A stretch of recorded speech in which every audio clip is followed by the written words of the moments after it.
Boa tarde, senhoras e senhores. Boa Buenas tarde, tardes. boa tarde, todos aí. Boa tarde. Boa Sejam muito tarde. bem-vindos, bem-vindas e bem-vindos a este nosso novo Chá da Tarde, hoje com a professora, doutora e especialista Cristina Franciscato. Estará falando um pouquinho de Sócrates, Platão falando de Sócrates. Enfim, ela vai falar um pouco mais sobre isso e sobre o oráculo de Delfos, que nós adoramos, nós como viajantes do mundo grego clássico. Cris, seja muito bem-vinda nessa tarde chuvosa aqui em São Paulo. Meu link já caiu 2 vezes, por isso deixei o link no celular, porque pela internet está caindo. E você está bem? Vocês estão bem? Oi, Ale. Oi, pessoal. Que bom estar aqui de novo. Saudades desse povo aqui da Latitudes. Faz um tempinho, né, que eu não falo aqui. E hoje, por um bom motivo, né, falar de Sócrates, de Platão, de oráculo de Delfos, e como é que isso se reúne num tema só. Muito bom. Feliz de estar aqui com vocês. Estou vendo alguns nomes, alguns poucos que me aparecem aqui, mas gente conhecida, gente querida, gente que já viajou comigo, que já fez meus cursos aí na Latitudes. Muito bom. Estou feliz. E você, Ale, tudo bem? Tudo bem por aqui, apenas o meu link que deve não que está um pouco interrompido. Acho que vocês devem estar me ouvindo meio estranho, inclusive. Mas é por conta da internet que está caindo aqui, então eu deixei no celular. Bom, Cris, eu acho que a gente pode, sem delongas, começar o seu chá da tarde. Espero que todos estejam devidamente equipados com seus chás, porque a gente ter um belíssimo discurso. E vamos lá, vamos começar. A bola é toda sua. Tá bom. Bom, gente, olha, primeiro eu vou explicar a escolha desse tema para esse chá da tarde. Na verdade, hoje nós vamos estar fazendo o lançamento da viagem da Grécia para o próximo ano. E essa viagem era para ter acontecido o ano passado, que por motivos muito conhecidos não aconteceu. E eu... Cris, só um minuto. Cris, espera aí que caiu o seu som. Ativa o seu som. Ué, mas Isso. você que Espera aí, tinha vamos fazer o seguinte. Então, não, espera um pouquinho, vamos fazer o seguinte. Eu vou tirar todos os sons, deixa eu mutar todo mundo, eu vou fechar os microfones, daí eu abro só o seu, tá? Para a gente não ter problemas aqui. Uno minutito. Agora vai.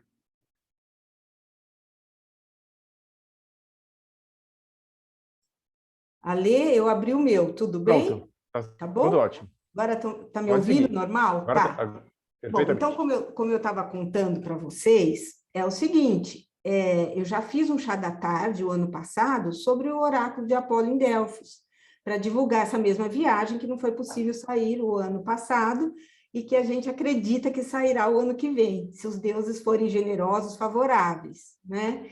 Então, eu fiquei pensando, como depois que eu falar de Sócrates, de Platão e do oráculo, dentro de uma obra de Platão chamada Apologia de Sócrates, o Ale vai passar algumas imagens e vamos falar um pouquinho sobre o roteiro dessa viagem. E, na verdade, como essa viagem tem como tema a relação entre os deuses e os homens, uma das formas que se dava essa relação era justamente através dos oráculos, né? Era dessa forma que os mortais ficavam sabendo um pouco, embora de forma obscura, sobre os desígnios divinos. Então eu pensei, já sei, vou falar de uma situação que é histórica, em certa medida. Eu já explico o que eu quero dizer com essa certa medida, que é uma consulta que realmente aconteceu, é o que tudo indica, de um amigo de Sócrates ao oráculo de Apolo em Delfos, e cujo resultado dessa consulta, nós poderíamos dizer que definiu, em alguma medida, toda a prática filosófica socrática. Então, daí essa reunião que dá origem ao tema do nosso encontro, que é o Sócrates platônico e o oráculo de Delfos. Então, logo no título tem Sócrates platônico. Por que isso? Tem mais de um Sócrates? É o Sócrates de Platão? Então, eu começo explicando por aqui. Na verdade, Sócrates é uma personagem complexa e complicada de nós realmente conhecermos, se a nossa intenção for chegarmos a um Sócrates dito histórico. Quem foi esse Sócrates histórico? É complicado de sabermos isso, porque Sócrates não deixou absolutamente nada escrito. Então, o que nós temos são fontes sobre esse personagem, sobre esse filósofo. A primeira delas, e a mais importante, inquestionavelmente, é Platão, porque Platão fez de Sócrates a personagem principal da maioria de seus diálogos. E só que ele não é só ele, porque se fosse só ele, era até de se perguntar, seria Sócrates apenas uma personagem literária de Platão? Mas não, nós temos outras fontes. A mais antiga, ainda do século V e contemporânea de Sócrates, é o comediógrafo Aristófanes, porque ele escreveu uma obra chamada Nuvens, onde ele fala de uma forma irônica sobre Sócrates, né? Ele representa nessa obra Sócrates como se fosse aquele pensador que vivia nas nuvens, que usava o logos para falar, para tornar coisas de pouca importância importante, numa referência aos sofistas, que depois eu explico melhor. E ele vivia num pensatório. É um tanto quanto ridícula a figura de Sócrates apresentada por Aristófanes. E isso é tão sério que Platão, na Apologia, vai mencionar essa obra como uma das fontes que teriam levado a esse julgamento que Sócrates sofrerá. Tá? Então, olha, eu já falei a fonte mais antiga, que é Aristófanes, a mais importante, que é Platão. E aí nós temos um outro personagem, um historiador, poderíamos dizer assim, que é Xenofonte, e que escreveu também várias obras em que tem Sócrates como personagem importante.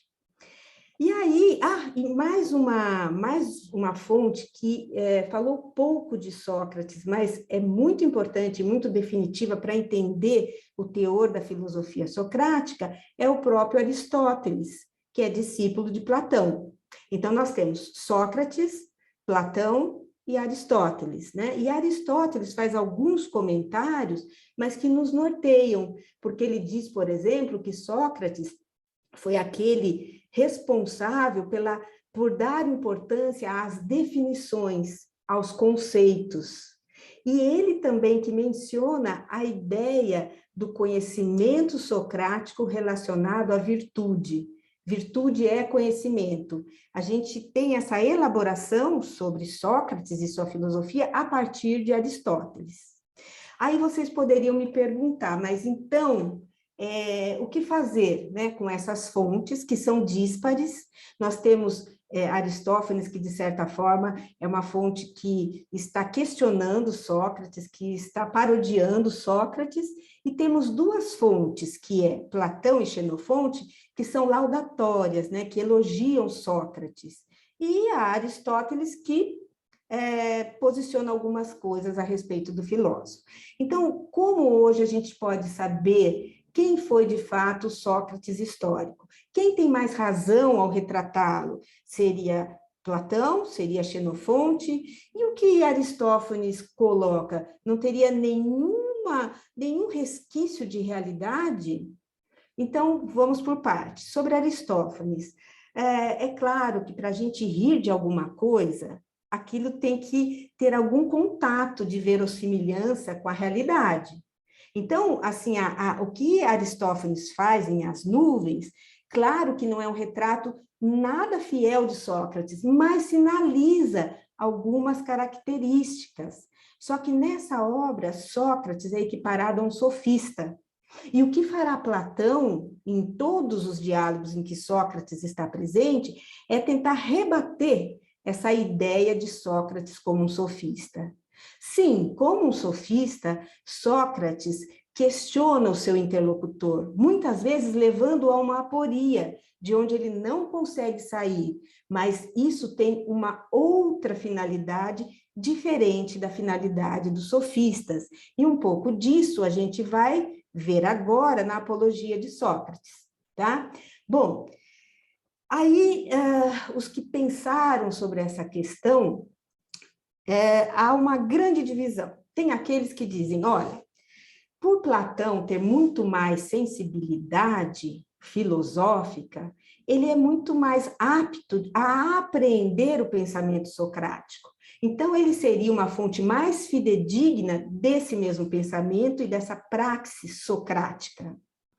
Outros dizem ao contrário, justamente por Platão ser genial, ser o gênio que foi, a ponto, né, de um escritor matemático, filósofo, dizer que toda a filosofia ocidental não passa de notas de rodapé a obra de Platão. Então, justamente por essa genialidade, o Sócrates que encontramos em Platão está mais para Platão do que para Sócrates.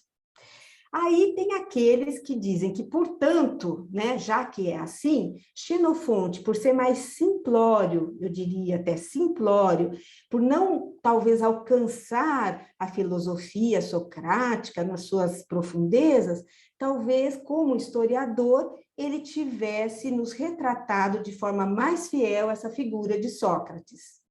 E o mesmo argumento, percebam vocês, que pode ser usado para um lado e para o outro.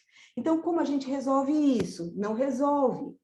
Tem uma passagem, gente, isso é um outro assunto, não vou discutir aqui, mas eu posso afirmar para vocês que os diálogos platônicos guardam uma certa semelhança com a estrutura dramática de uma tragédia.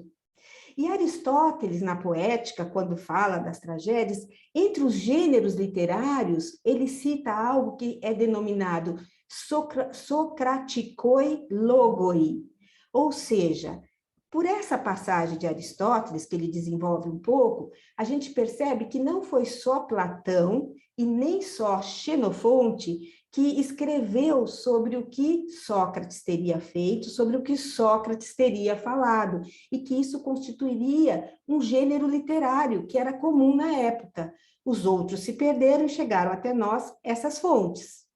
Mas isso, essa passagem na Poética é importante, por quê? Porque mostra que trata-se, seja num caso Xenofonte, seja no caso de Platão, de uma mimesis, de uma imitação. Então, não dá para a gente querer nem em um, nem em outro, um retrato histórico fiel à figura de Sócrates.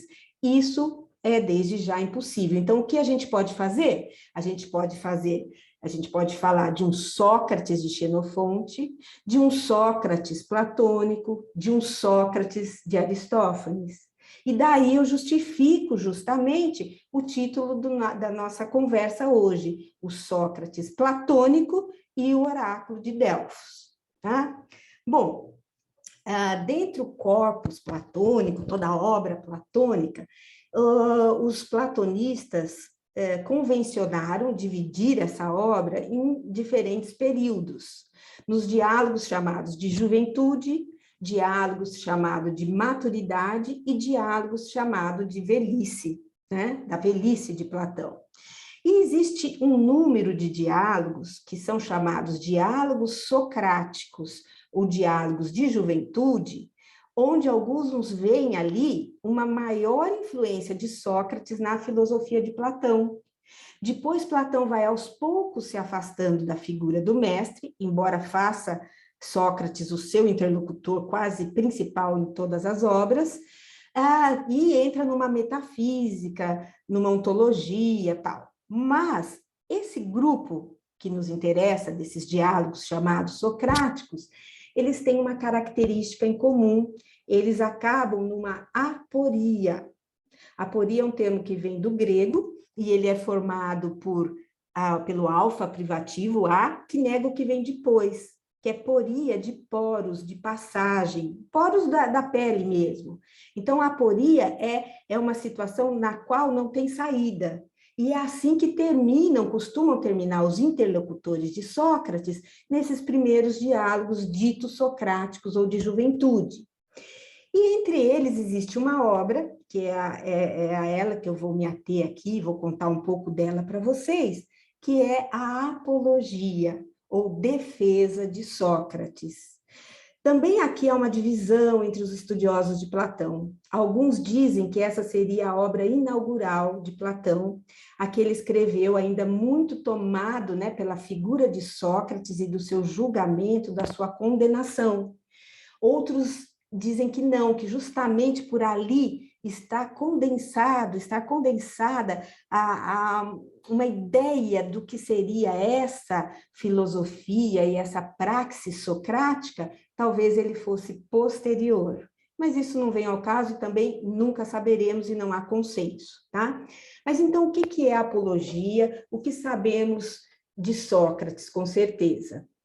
Sabemos que ele era um cidadão de Atenas que costumava questionar os seus contemporâneos sobre vários assuntos. E que ele deve ter incomodado tanto, que em 399 a.C., ele é levado ao tribunal sob duas acusações: negar os deuses da pátria e corromper a juventude. 3 pessoas que são citadas na Apologia estão atrás dessa acusação formal, né? Que é Anito, Meleto e Lícon. Anito, ele era um político e também ele tinha um curtume, então ele defende o ponto de vista dos políticos e dos artesãos, dos técnicos. Vou explicar mais tarde isso para vocês. Meleto, ele representa os poetas, e Lícon, os oradores.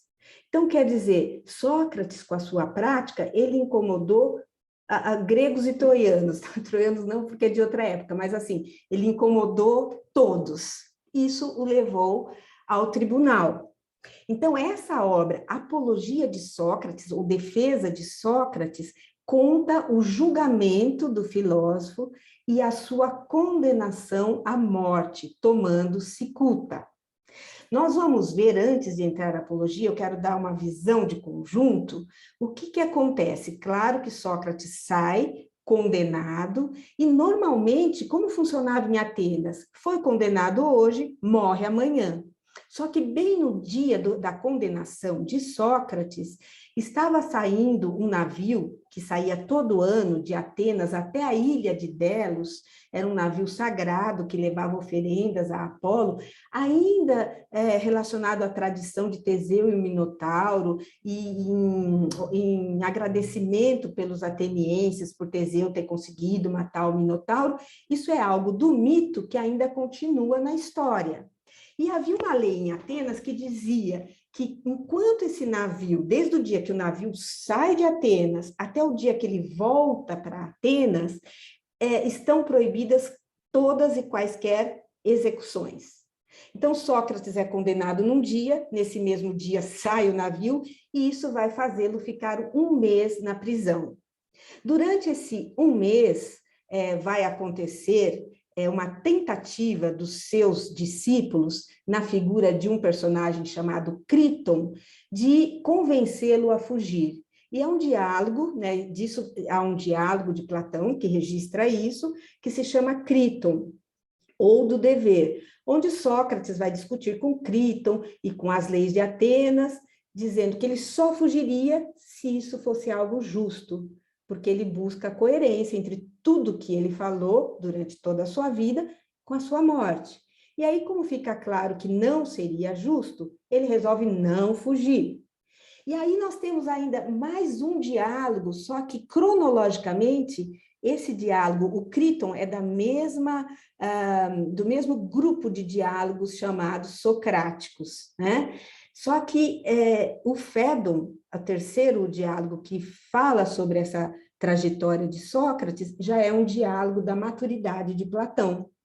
E ele vai contar o último dia, né? Chegou o navio, voltando de Delos, e esse é o dia que Sócrates vai tomar cicuta no pôr do sol e morrerá.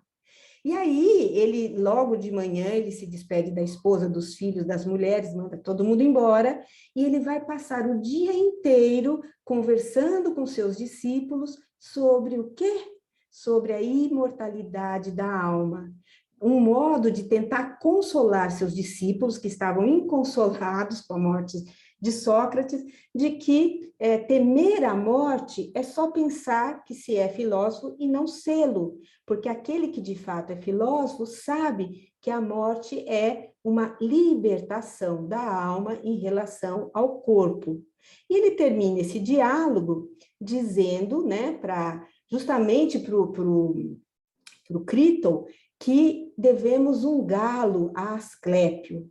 Asclépio é o deus da medicina e toda vez que alguém era curado de algo, se sacrificava um galo em honra a Asclépio. Então, a forma como Sócrates termina, né, seu último dia de vida, é com essa ideia. É lindo, é belíssimo, belíssimo. Eu indico a todos que leiam o Fédon.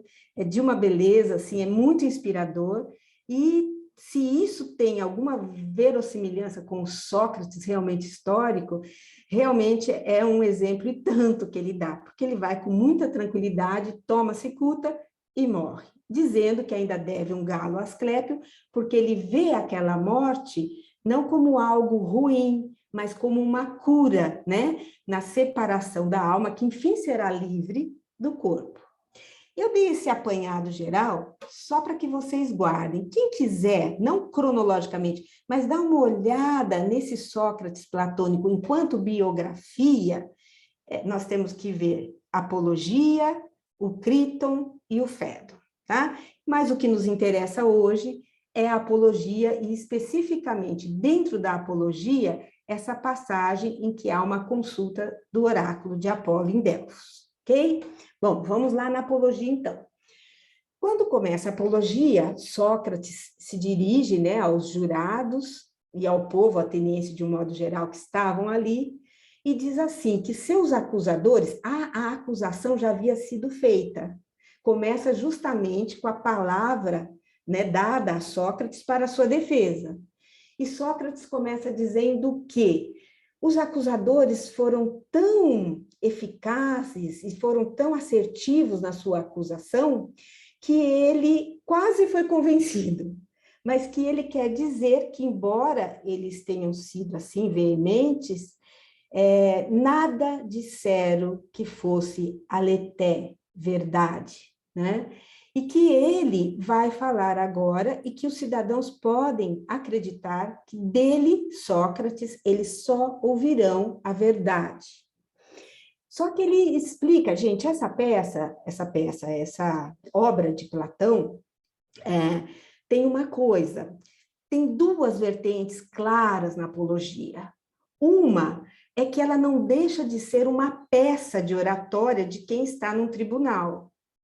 Por outro lado, ela não é só isso, porque através da fala de Sócrates, nós vamos sendo introduzidos no qual é a visão filosófica da vida de Sócrates. E essas duas coisas se misturam na Apologia.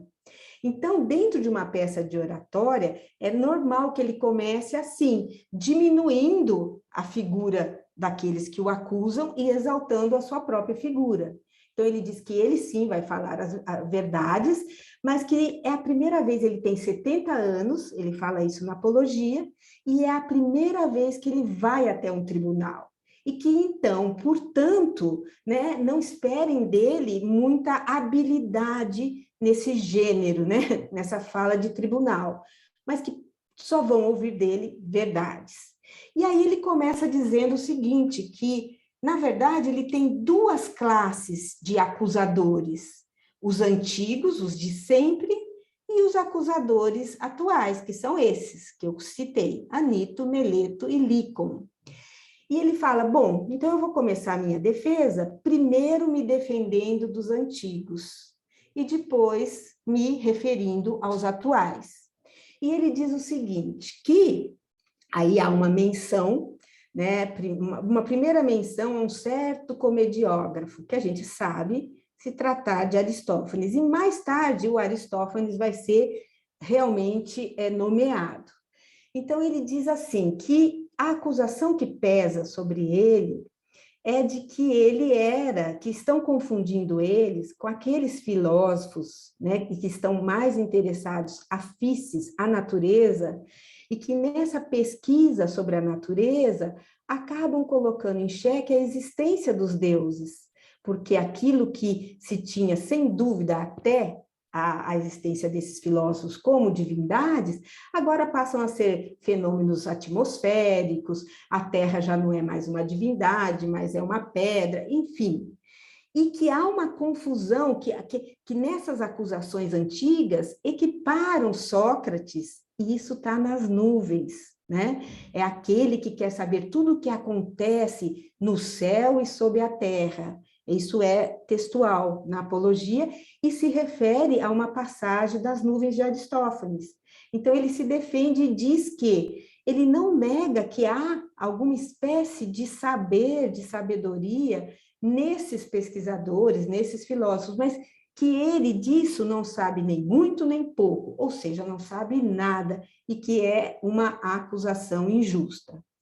Quanto a outra questão, e ele explica, porque está associado a esse grupo de filósofos a ideia do ateísmo, justamente pelo que eu acabei de falar.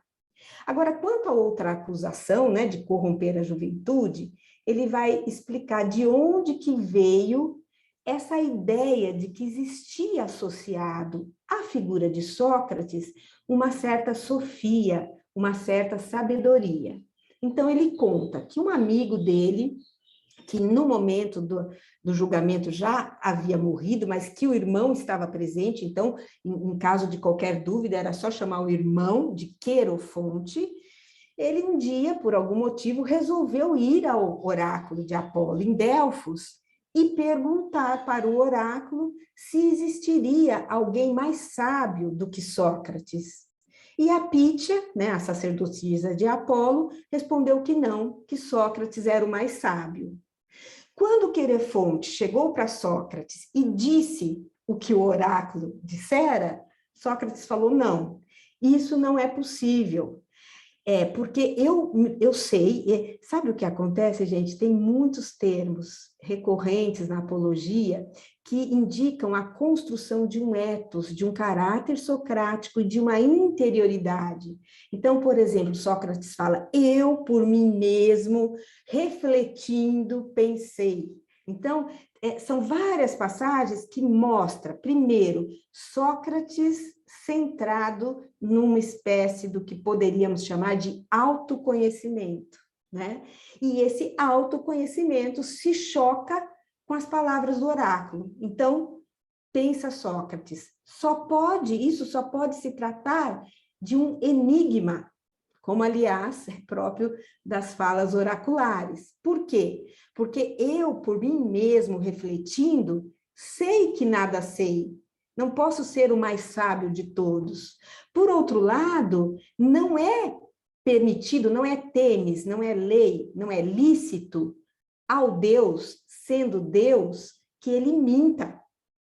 Então, ele usa essa palavra. Então, ele contando para os jurados, me coloquei numa situação de aporia. E depois de muito resistir, resolvi investigar de que enigma se tratava. Então, vejam só que interessante. Primeiro aqui, a gente já observa que Platão está introduzindo uma ideia de divindade que não combina muito com a ideia clássica, com a ideia épica de divindade.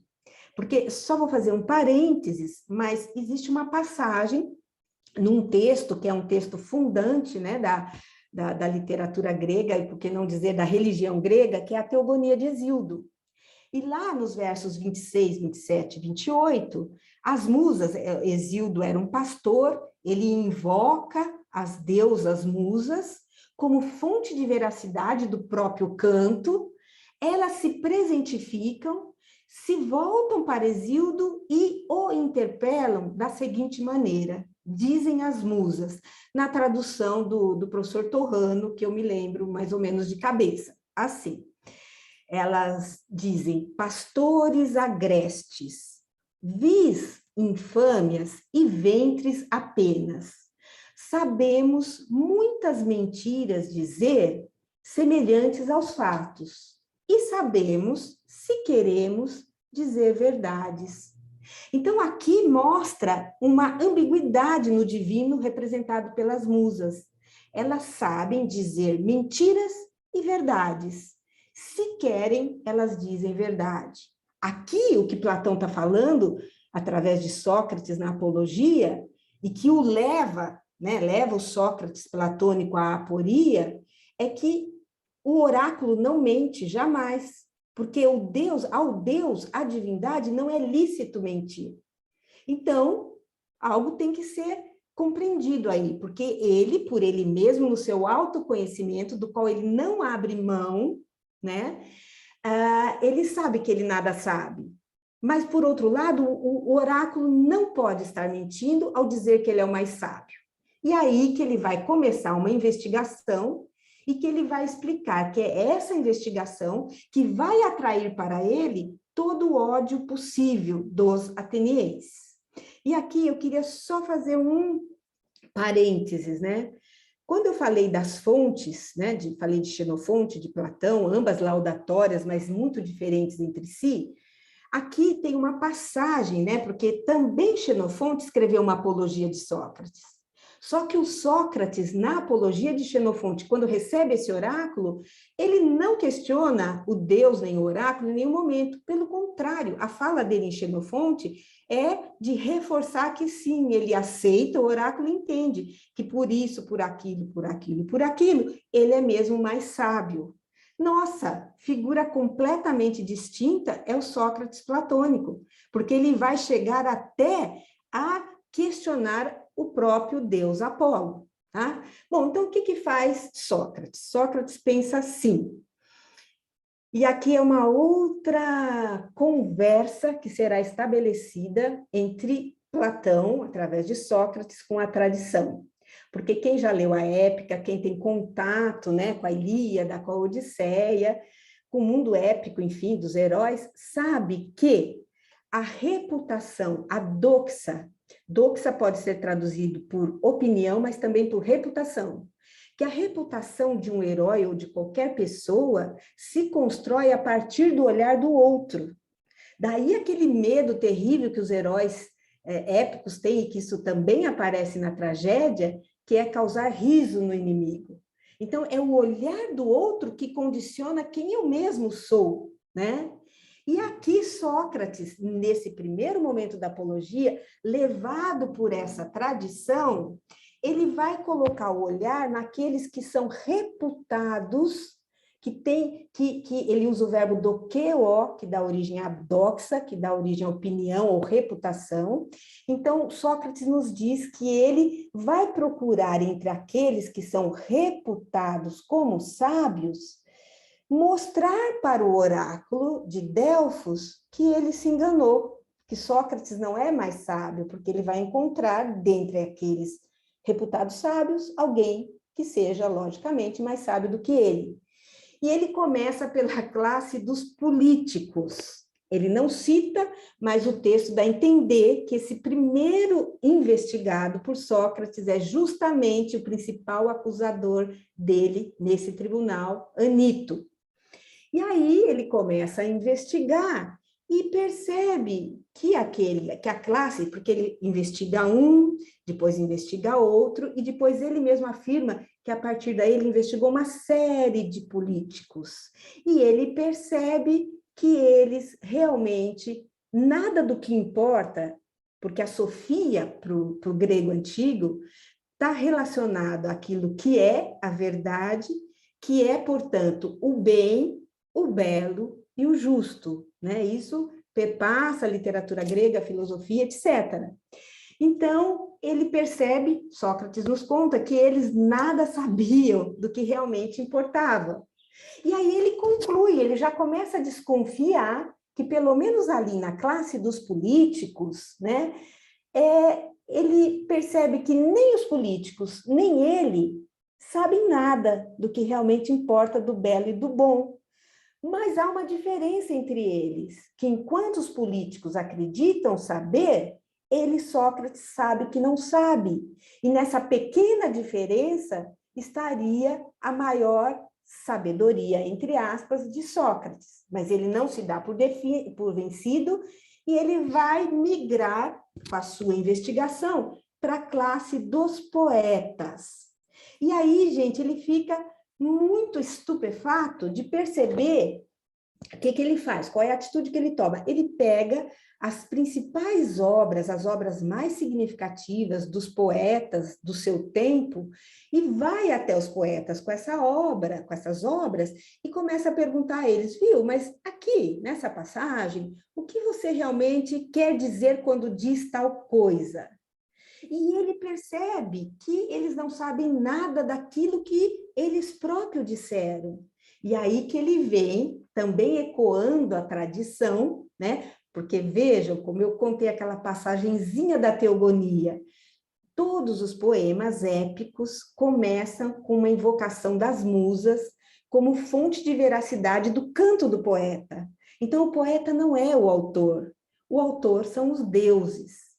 Então, o que Sócrates constata aqui é que os próprios poetas, embora veiculem uma sabedoria, eles nada sabem da própria sabedoria. E o Sócrates faz uma observação interessante. Olha, não seria de duvidar que qualquer um ali que estava ouvindo, né, a minha investigação soubesse mais daquelas obras do que os próprios poetas. E conclui Sócrates, porque o poeta, assim como a Pítia, assim como o decifrador de sonhos, aqueles que são inspirados pelos deuses, eles não falam a partir daquilo que de fato conhecem, mas por inspiração divina. Então, ali também não há esse saber que Sócrates procura. Que saber é esse? Saber, através do logos, explicar aquilo que diz, para ver se há uma coerência ou não nessas afirmativas.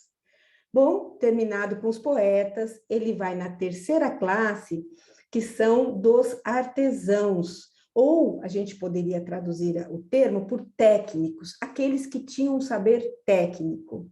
E aí ele percebe que essa classe de pessoas sabiam, sim, muitas coisas, referentes aos seus ofícios, eles detinham um saber, mas o problema deles, assim como o problema dos poetas, é que a partir daí eles inferiam saber várias coisas que na verdade não sabiam, e no que diz respeito àquilo que de fato importa. Então ele se dá por vencido depois dessa investigação dessas três classes e compreende o que o oráculo quis dizer, que ele aliás, tem uma passagem muito bonita que ele diz, bom, o Deus sabedor como é de tudo, provavelmente estava querendo dizer que perante a sabedoria divina, vã é a sabedoria humana. Nada, ou pouquíssimo importa isso que chamamos de sabedoria humana. E Sócrates havia entendido isso. E a partir desse momento, e a gente vai ver isso reiteradamente na Apologia até o final, a partir disso, ele se torna um servidor de Apolo. E como servidor de Apolo, ele comenta com os jurados e com quem está o escutando, ele vai continuar nessa missão, que a partir de agora, para ele é uma missão divina, né? De pesquisar todos aqueles que dizem saber algo, se de fato eles sabem. E aí dá origem a todos esses diálogos chamados socráticos, da juventude, né? De Platão, que terminam em aporia, né? Um diálogo, por exemplo, Eutífron, que é um diálogo que, cronologicamente, nessa historinha de Sócrates, que eu contei aqui, né? Apologia, Críton e Fédon, a apologia seria precedida pelo Eutífron, porque nesse diálogo, Eutífron, Sócrates vai lá no tribunal para saber que acusação pesa contra ele, e encontra esse tal Eutífron, que é um adivinho, que é um sacerdote, e que foi lá para acusar o pai dele de impiedade, porque deixara um escravo morrer. E aí, depois de muito conversar, Eutífron dá algumas definições do que seria a piedade, e Sócrates refuta todas elas, até que chega uma hora que Eutífron fala, bom, está na hora de eu ir, depois outro dia a gente continua, e assim, isso é um tema que se repete. O interlocutor, questionado por Sócrates, tem que facear a terrível realidade de que realmente não sabe aquilo que ele imaginara saber, né? E isso vocês podem imaginar o ódio contra Sócrates que foi gerando.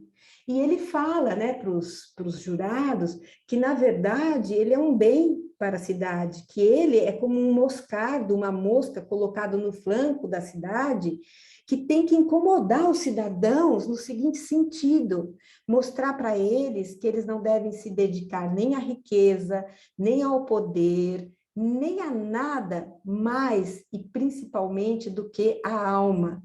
E por isso, se eu tivesse que morrer várias vezes eu morreria. Se vós, jurados atenienses, me dissessem, ó Sócrates, a gente te livra dessa pena, mas você vai parar de inquirir os seus companheiros, os cidadãos de Atenas, eu prefiro morrer, porque eu estou a serviço de Apolo, estou a serviço do Deus, assim como determinou o oráculo, né? E aí, depois que ele, claro que a apologia é vastíssima, mas não vou cansar vocês, vou pular e contar o final, porque eu quero deixar um tempo também para a gente conversar sobre tudo isso. Mas chega um momento que, enfim, depois de Sócrates falar tudo isso e muitas outras coisas, vem o julgamento, e Sócrates é condenado. Quando isso acontece, aquele que foi condenado pode propor uma pena alternativa. Ele foi condenado à morte, então ele poderia propor, que eu imagino que era o que os atenienses esperavam dele, ele poderia propor, por exemplo, exílio. Não iam matar Sócrates, os atenienses não precisavam levar consigo essa culpa, né? E ele ia parar de incomodar. Mas, quando Sócrates é perguntado, então, o que ele proporia no lugar da pena de morte, ele começa a pensar assim, bom, o que mereço eu, então, por uma vida inteira, nunca ter entrado na política no sentido de falar nas assembleias, ele sempre falou para um grupo, aquele grupo que eu quisesse ouvi-lo, mas ele nunca se inteirou de verdade das questões, né, da polis, exceto para ir lutar por Atenas por 3 ocasiões, em 3 batalhas diferentes durante a Guerra do Peloponeso. Que, aliás, ele usa isso para dizer o quanto ele é fiel a essa demanda de Apolo. Ele diz o seguinte, ainda naquele momento que eu falei, né, se ele tivesse para ser absolvido, se ele tivesse que parar de fazer o que ele faz, ou seja, investigar, os atenienses estão cuidando mais da alma ou do quê? Ele diz o seguinte, por 3 vezes eu defendi Atenas nas batalhas tais, tais e tais, e ali eu não saí do meu posto em nenhum momento. Eu cumpri as ordens que os determinados comandantes me deram nas ocasiões dessas 3 batalhas. Então, por que agora eu deixaria meu posto quando o meu comandante agora não é humano, mas é divino? Né? Então, ele sempre está fazendo essas analogias. Ah, eu esqueci de comentar, mas depois que ele respondeu aos acusadores mais antigos, vai ter uma passagem muito interessante onde ele vai chamar Meleto, que é o representante dos poetas e que estava ali, e vai mostrar que Meleto não tem autoridade moral nem de conhecimento para acusá-lo do que acusa. Ele vai, através da dialética, da chamada dialética socrática, mostrar que Meleto não sabe sequer o que está falando. É muito interessante também. Mas, enfim, nós já chegamos no julgamento, ele é condenado e ele está pensando, então, que pena alternativa ele deve propor. E ele faz a seguinte reflexão, então, o que devo eu né? O que mereço eu por ter dedicado, por ter uma vida inteira descuidado dos meus próprios assuntos particulares, familiares, e ter me dedicado a esclarecer a vocês, né, que não devem cuidar de nada mais do que da alma, etc. O que eu mereço? Eu acho que eu mereço ser sustentado, fazer minhas refeições no pritaneu. Isso ele está se referindo a uma prática que existia em Atenas, que os heróis que mais se sobressaíssem na guerra, mas, sobretudo, aqueles que ganhavam os Jogos Olímpicos, ganhavam também o direito de serem sustentados pelo pritaneu, né? por essa instituição ateniense que está relacionado a uma elite do Senado ateniense, né?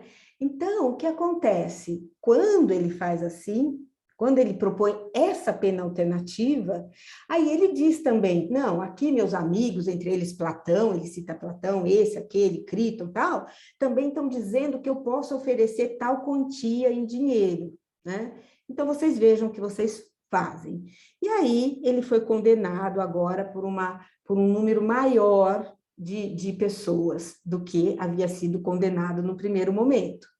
E aí, o ponto final, né, da apologia é quando ele vai se dirigir àqueles que o acusaram, àqueles que o condenaram e àqueles que o absolveram.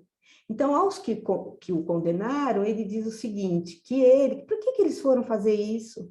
Ele já tem 70 anos, ele está velho, era uma questão de tempo, em pouco tempo a morte viria naturalmente, né? Mas que ele, que é o mais velho, foi pego pela mais lenta, que é a morte, e eles, mais jovens, foram pegos pela mais rápida, que é a injustiça, e eles vão ter que conviver com isso. E aqueles que o absolveram, que ficassem tranquilos, porque não se pode temer a morte. Olha, vejam só o desenvolvimento.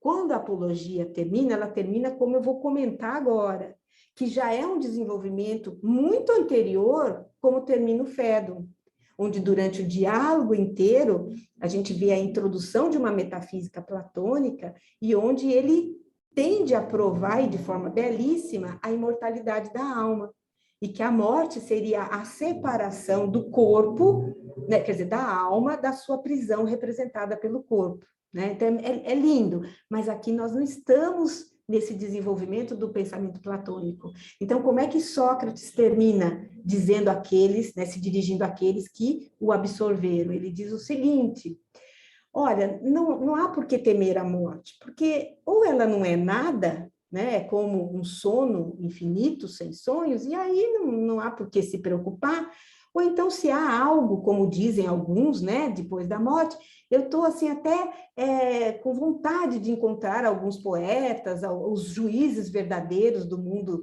ínfero, parará, e pronto. Então ele diz o seguinte: olha, caros amigos, está na hora de partir, eu para a morte e vocês para a vida. Quem vai para um lugar melhor, ninguém sabe, exceto a divindade, né? Exceto o Deus. Então, é assim que termina a apologia. E, assim, durante toda, eu fiz um breve resumo aqui, né, para a gente poder conversar sobre isso, e aí, durante as perguntas, a gente pode entrar em outros temas tratados aqui na apologia, mas é uma obra inaugural, né, da construção de um ethos socrático segundo Platão. Ou seja, aqui a gente começa a compreender quem era, né, esse filósofo segundo o olhar de Platão. E o que é mais interessante, gente, e só para terminar, né, que eu preciso comentar com vocês, é que Sócrates vive na época, e isso também é falado na Apologia, dos chamados sofistas. Quem são os sofistas? Os sofistas são praticamente aqueles professores. Bom, eles diziam saber tudo e, portanto, ensinar tudo sobre qualquer coisa. Mas a matéria mais expressiva dos sofistas era a retórica e a oratória.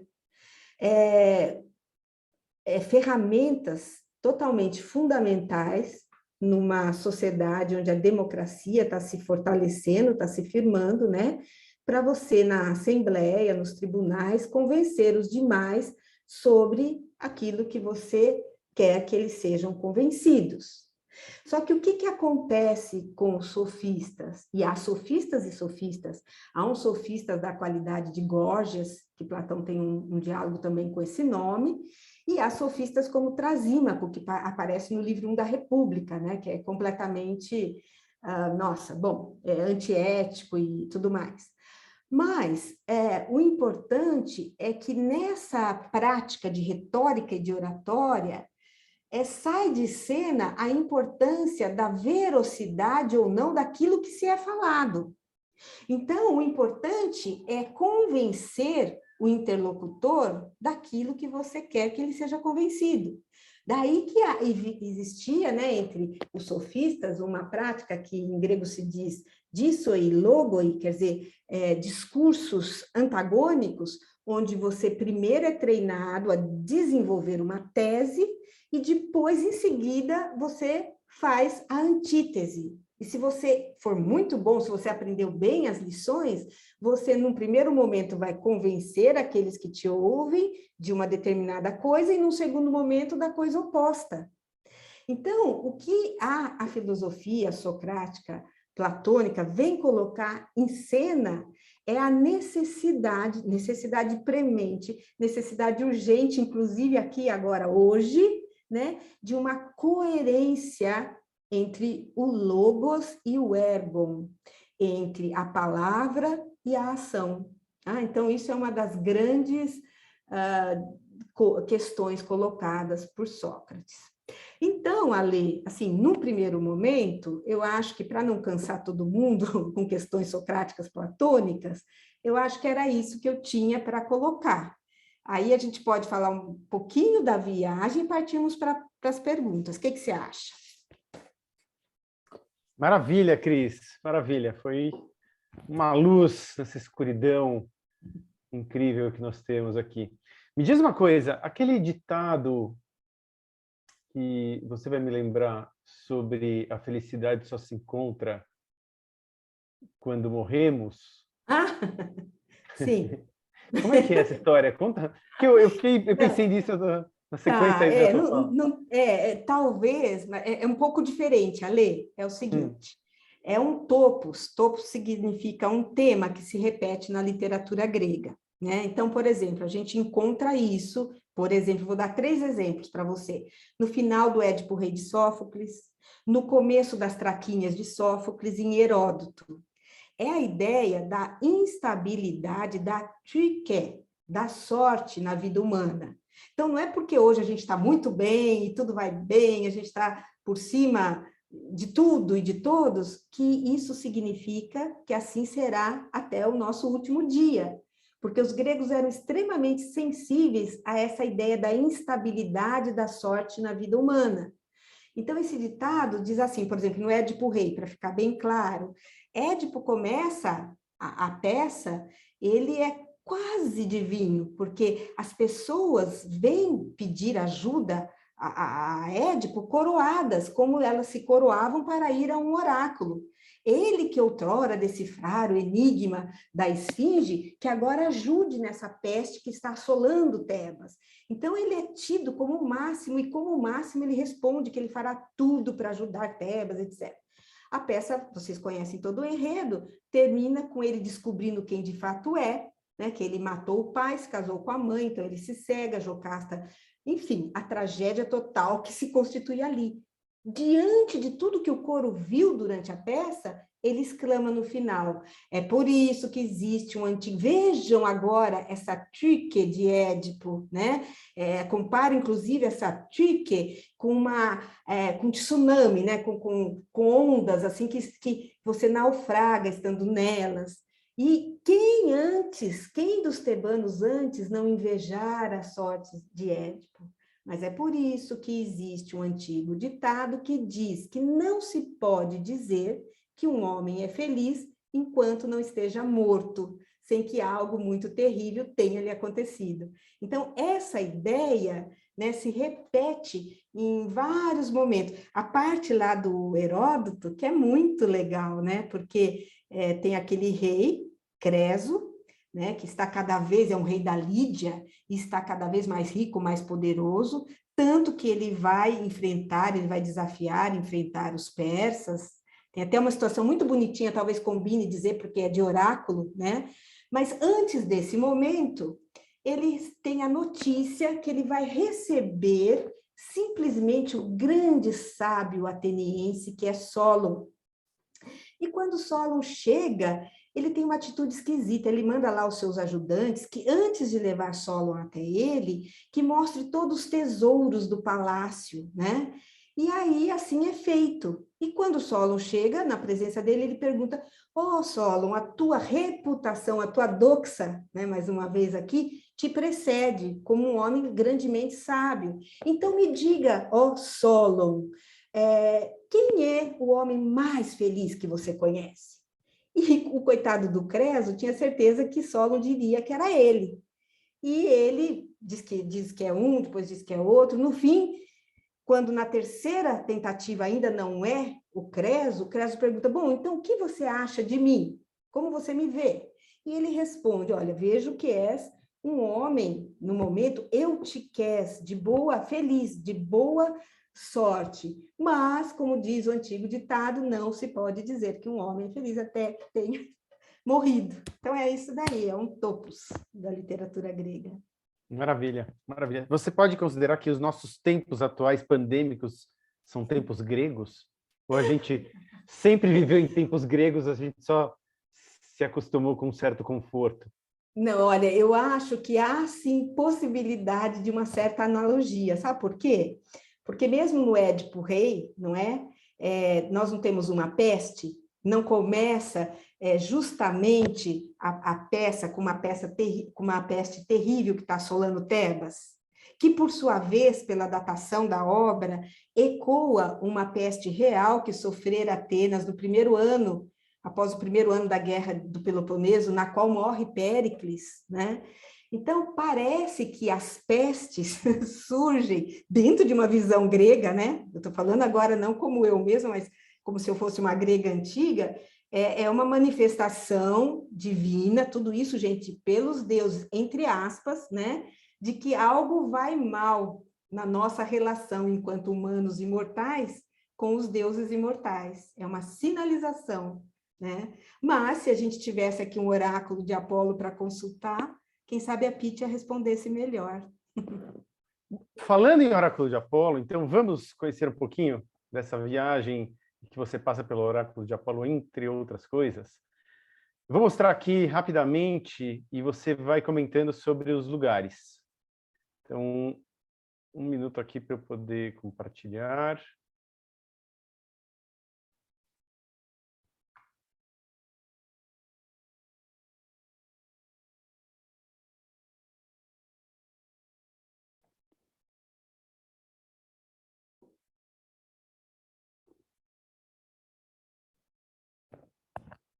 Já está vendo aí, Cris? Não, estou vendo Sócrates, Isso, esse por enquanto é Sócrates. belíssimo quadro do Sócrates. Isso, fala então desse quadro. Esse quadro é lindo, né? Do Jacques-Louis David. Ele está em Nova York, no Metropolitan. Estava no terceiro andar, a última vez que eu vi. E é muito emocionante. Mostra o último momento de Sócrates, né? Onde ele está. Olha só, vejam a comoção dos discípulos dele e no momento que ele é entregue à cicuta. E que ele toma com muita tranquilidade, né? E simplesmente as últimas palavras, quando já haviam, porque pelo que é explicado no diálogo Fédon, essa cicuta vai tornando, né, vai desligando Sócrates dos pés, e quando esse desligamento, esse esfriamento chegasse ao coração, ele morreria. E quando chega o momento de estar perto do coração, ele é coberto com um manto, e quando pensam que ele morreu, ele ainda tira o manto e diz, não esqueça, Críton, devemos um galo a Asclépio. E é belíssima essa pintura, eu acho sempre emocionante vê-la. Eu achei que ele ia tirar o manto e falar, mentira, estou vivo. Surpresa! Surpresinha. Mas estou vendo um Sócrates aqui musculoso, altivo, né? Em plena forma. Não era a imagem que eu tinha de Sócrates. Não, mas que Sócrates, isso é falado em várias passagens, né, em Platão, que Sócrates não era tão belo, né? Isso é bem Você tá sendo colocado. simpática, né? Mas, por exemplo, no banquete de Platão, Alcebiades, quando no final vai fazer o elogio a Sócrates, ele diz que Sócrates era como umas estátuas horríveis dos silenos. Silenos são seguidores, né? São personagens relacionados à natureza, os sátiros, e que seguem Dionísio, que são muito feios. Mas existiam caixas, né, cuja capa da caixa, a tampa da caixa, era representado, era esculpido um sátiro, um sileno, e quando você abria essa caixa, ali estava guardada a estátua, a imagem de uma divindade. Então, Alcebiades compara Sócrates a essa situação, que ele não era assim tão atraente por fora, mas que quando você adentra no mundo de Sócrates, você fica simplesmente maravilhado, né? Então, quer dizer, por essas e outras indicações, e também pelas representações que ficaram de Sócrates, ele não era um Apolo nem um Paris, Alexandre. Com toda razão. O que tinha por dentro era mais do que transbordava de conhecimento. Vamos lá. Bom, estamos falando de Grécia, Europa do Sul, sul da Europa, e aqui é o roteiro da nossa viagem. Eu só tracei linhas aqui para a gente entender um pouquinho melhor. Então, a gente inicia aqui em Atenas, esse é o nosso ponto de chegada. Seguimos em direção a noroeste para a parte de Delfos, aqui a gente vai conhecer o oráculo, vamos mostrar algumas fotos disso. De Delfos a gente segue para Calambata, na verdade Meteora, onde estão os mosteiros nos pináculos rochosos. De Calambata a gente segue para Ioannina, e aqui temos grandes surpresas que nos esperam, também oráculos, também a passagem de um rio aqui. Levaremos moedas ou não levaremos moedas? Depois você fala sobre isso, Cris. Seguimos, e a nossa extensão, então esse é o roteiro principal, né? Claro que a gente tem várias atividades em cada um desses pontos, e a nossa extensão vai ser na ilha de Kefalônia, com um day trip, né? Uma ida e volta para Ítaca, a mais do que famosa ilha do nosso mais do que famoso Ulisses, o Odisseu. Começando por Atenas, quer falar um pouquinho, Cris? Falo, bom, como várias vezes, né, ali desde 2004, que anualmente, né, a gente faz essa viagem para a Grécia e que os roteiros mudam a cada ano. Só que tem 2 locais que todos os anos, todas as vezes que eu levei grupo para a Grécia, eu não deixo de ir. Claro, em primeiro lugar, Atenas, não seria possível não ir, e Delfos, justamente, porque eu sou apaixonada por Delfos. Então, a gente começa em Atenas, temos, acho que 4 noites em Atenas, onde procuramos visitar o que há de principal lá, né, em termos de mundo antigo, da Atenas clássica.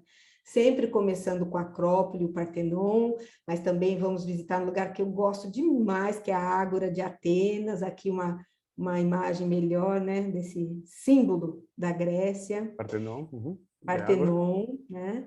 E aí, aqui, na ladeira sul da Acrópole, não está representada aí, mas a gente visita onde nasceu o drama, onde nasceu o teatro no Ocidente, né? Tem as ruínas do Teatro de Dioniso na ladeira sul da Acrópole. A gente visita, como eu disse, a Ágora, que era o local justamente onde Sócrates conversava com seus discípulos, a praça pública. Visitamos o Museu Arqueológico de Atenas, visitamos o museu... aqui uma representação... Museu Arqueológico, está aqui. Sim, o Museu Arqueológico de Atenas, com as suas masterpieces, né? Aqui nós vemos lá o Poseidon, ou Zeus. Agora sempre houve uma polêmica, né? Se essa figura era Zeus ou Poseidon, agora determinaram que é Zeus. E além do Museu Arqueológico Nacional, acho que o Ale não colocou aí, mas a gente visita o novo Museu da Acrópole, que já não é tão novo assim, já tem alguns anos, e que lá tem algo assim que eu acho demais, porque durante uma vida eu fiquei acostumada a ver as cariátides, que são aquelas estátuas que sustentam uma fachada do Erecteio na Acrópole, só de frente. E dessa vez elas estão lá e a gente pode ver, né, seus cabelos, é muito emocionante. O Museu da Acrópole está algo sensacional, mas eu sou suspeita. E aí, Ale, o que mais? A placa que a gente passeia um pouquinho, o lugar do Sim. shopping, né? Eu sempre deixo o pessoal passear um pouquinho no Placa, né, para não dizer que eu só quero sítio arqueológico e museu. É bem divertida, essa rua é a Rua Adriano, Adrianu, e tem de tudo aí. Quem já foi comigo sabe, né? O pessoal costuma fazer uma festa, aí o museu, e aí aqui já está mostrando a pequena cidade de Delfos, né? Delfos, a ideia dessa viagem, lembrando vocês, essa relação entre o divino e o humano. Então, nós colocamos nessa viagem a visita a 5 antigos, ruínas, né, de antigos oráculos. O primeiro é Delfos, que era o mais famoso. E terminamos lá, aqui, olha, gente, todo mundo pensa que aqui é o oráculo, não é. Lá em Delfos, nós temos 2 santuários. Um santuário dedicado a Apolo, onde está as ruínas do oráculo, eu acho que o Ale não pôs. Não E coloquei. aqui que... Você colocou, Ale? Não coloquei. Não, né? Não. E aqui, esse é o Tolos, que é essa construção circular que se encontra num outro santuário que fica abaixo do santuário de Apolo, que é o santuário de Atena Pronaia. Pronaia, porque pro antes da nau principal, que é a nau do oráculo, que fica no santuário de Apolo. E, geralmente, essa imagem é o cartão postal de Delfos, e as pessoas costumam identificar esse local com o oráculo, mas não é. Aí a gente visita em Delfos também o pequeno, porém preciosíssimo museu, onde nós encontramos peças que foram escavadas no local do santuário, porque o santuário não é apenas o oráculo, né? Quem já foi lá percebeu. O oráculo é o que existia de principal, mas até chegar ao oráculo tem a Via Sacra, e durante toda a Via Sacra a gente encontra o que eles chamam de tesouros, que eram dedicados por cidades ou por famílias muito ricas ao santuário, e que, por sua vez, guardavam também peças inestimáveis dentro. E quando lá foi escavado pela Escola Francesa de Arqueologia, o que foi encontrado, olha, como isso daqui, que representa Apolo, e aqui a sua mãe Leto, aqui desse lado está Ártemis, são objetos encontrados no local. Aqui a masterpiece, né, os couros também, a esfinge de Naxo, tem peças muito importantes lá. E aí, Ale? Bom, aqui eu amo, né? É uma caminhada. Aqui é um momento místico. Para mim, esse lugar, eu não sei, é como se fosse um útero da terra. Aí, gente, chama Gruta Corícia. É uma gruta que fica bem mais acima do que o próprio oráculo, no Monte Parnaso, e que, segundo Pierre Amandri, que escavou, também da escola francesa, que escavou a gruta, e há vestígios nela desde do Neolítico, né? Mas foi bastante ocupada na época micênica e depois no tempo histórico pelos achados aí, né? Que a arqueologia resgatou, era uma gruta dedicada a Pan e às ninfas. Mas a teoria, justamente pela natureza dos objetos mais antigos encontrados aí, a teoria do Pierre Amandri é que aí possivelmente tenha funcionado o primeiro oráculo do Parnaso, antes do templo de Apolo. E a gente faz um passeio muito legal, eu acho, né? Eu gosto, Parnaso acima, caminhando, e daí a gente no meio faz no meio, às vezes dentro da gruta, mas eu prefiro no caminho, porque a gruta é meio que sagrada para mim, né? Mas a gente faz assim, toma um vinhozinho, porque eu explico como é que ali coexistiam Apolo e Dioniso, Dioniso no inverno, conto as bacantes, e assim vai. O que é bacana dessa gruta, Cris, é que só a gente vai lá, né? Assim, não é um lugar turístico, tá bem longe de ser um lugar turístico. É só você que encontrou isso depois de algumas tentativas, falando com a nossa... Não, isso daí, né? Ale, foi a primeira vez que eu fui a primeira e única vez que eu fui com um grupo para a Grécia, que não foi pela Latitudes, porque nem existia Latitudes, eu era praticamente um bebê. Eu vi que, não sei se minha amiga está aí, mas ela estava, que eu vi o nome dela, Regina Furigo, ela estava nessa primeira viagem, que foi para comemorar os 10 anos de uma livraria Espaço Cultural que eu tive em Bauru, e foi tudo feito por Bauru mesmo, isso lá em 1998, quase em outra vida, né? E aí eu conhecia essa gruta, mas assim, pela literatura, tem referência a ela nas Eumênides de Ésquilo, enfim, eu tinha vários momentos, e aquilo me chamava, sabe, pela literatura. E quando a gente foi, dessa vez, eu falei para minha guia, no momento que ainda é a nossa guia atualmente, a Angélica, eu falei dessa gruta, ela também não conhecia, nunca tinha ouvido falar, enfim, ela se informou lá em Delfos e falaram da existência da gruta. Mas foi um sofrimento que nunca nenhum grupo da Latitudes passou, mas esse grupo que eu levei pela primeira vez passou porque a gente subia, não chegava, e a gente sequer tinha certeza que tinha uma gruta no final do caminho, né? Coisas da juventude, né, Ale? Eu devia ter, sei lá, nem 30 anos quando eu fiz isso. Então, eu me lembro que aqui, olha, no final da gruta, quando a gente chegou, se a Regina estiver aí, ela pode confirmar toda essa história, tinha uma pessoa muito engraçada que falava, Cristina, você vai apanhar, porque essa gruta não vai chegar. E aí, quando entrei na gruta, eu fui lá e me escondi no fim da gruta, até acalmarem os ânimos, mas aí qual não foi a surpresa? Que o que mais marcou para esse primeiro grupo aí, né, que eu levei, foi justamente a visita dessa gruta. Foi bem legal. E aí, a partir daí, toda vez eu levo o povo na gruta. Mas continua sendo uma caminhadinha boa, né? Continua, mas é tranquila, é boa mesmo. Isso que você falou, uma boa caminhada. Isso, ainda mais com vinho, com piquenique, com a sua Sim. palestra que você faz dentro da gruta, melhor ainda.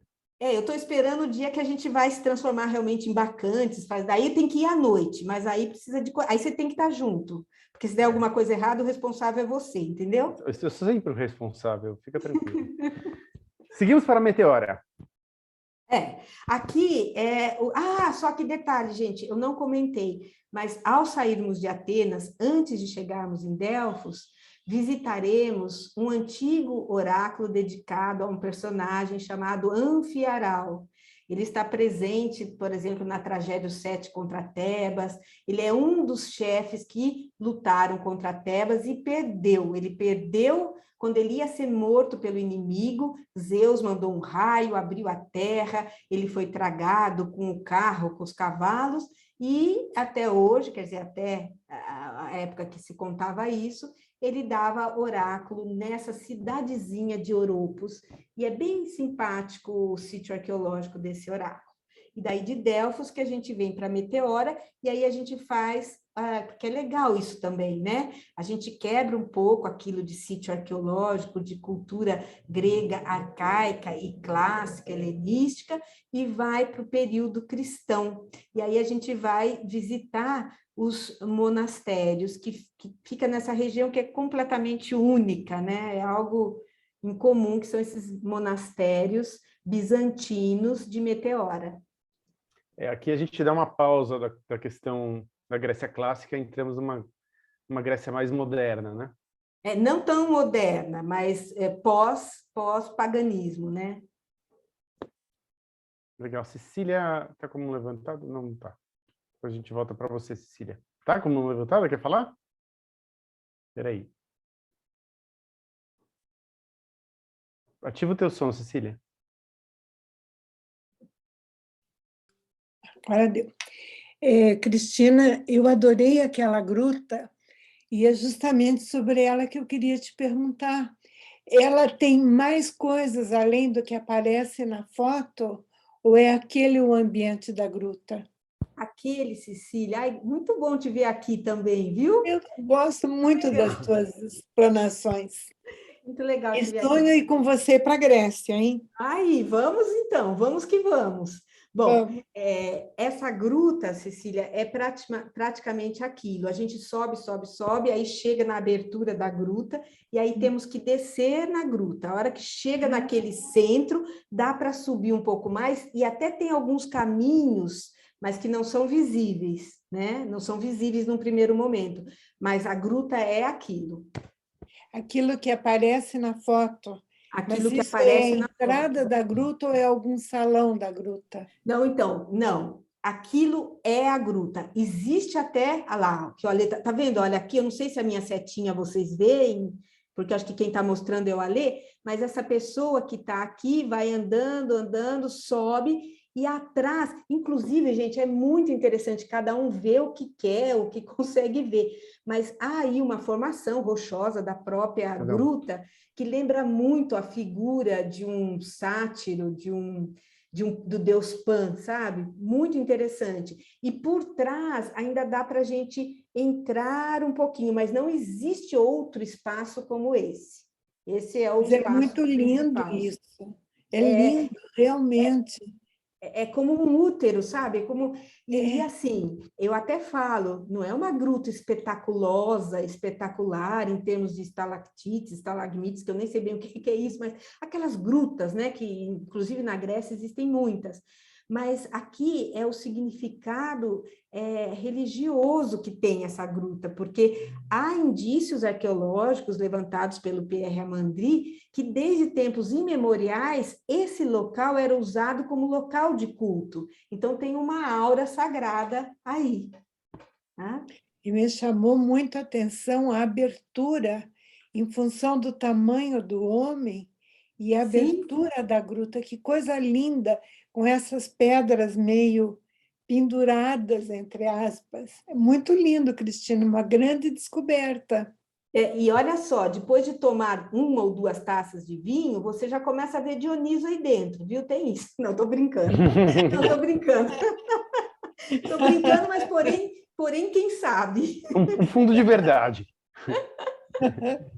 Não, mas de fato é interessante, né? Porque às vezes que os grupos foram, e normalmente a gente vai em um período mais quente, ali é fresco, né? Na gruta fica fresco e você conta, e realmente tem uma energia esse lugar.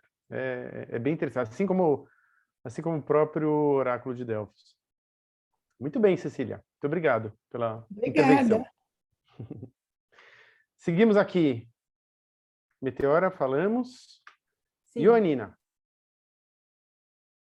Então, Ioannina é uma cidade linda, né, cercada por esse lago, mas, na verdade, a gente vai para Ioannina para, a partir de Ioannina, fazer algumas visitas espetaculares, quer dizer, dentro desse nosso tema, porque se o oráculo de Apolo em Delfos é o oráculo mais famoso da antiguidade, o oráculo mais antigo que se tem notícia fica nessa região, que é chamada Épiro, né? É a parte da Grécia chamada Épiro, que é o oráculo de Zeus, em Dodona. E é a partir de Ioannina que a gente visita esse oráculo. Vamos visitar também o Necromanteion, que é um oráculo que era dedicado aos mortos. Acho que ali tem uma foto aí do sítio arqueológico. Eu vou mostrar, acho que Dodona primeiro. Ah, tá, verdade. Isso é tudo a Ioannina, né?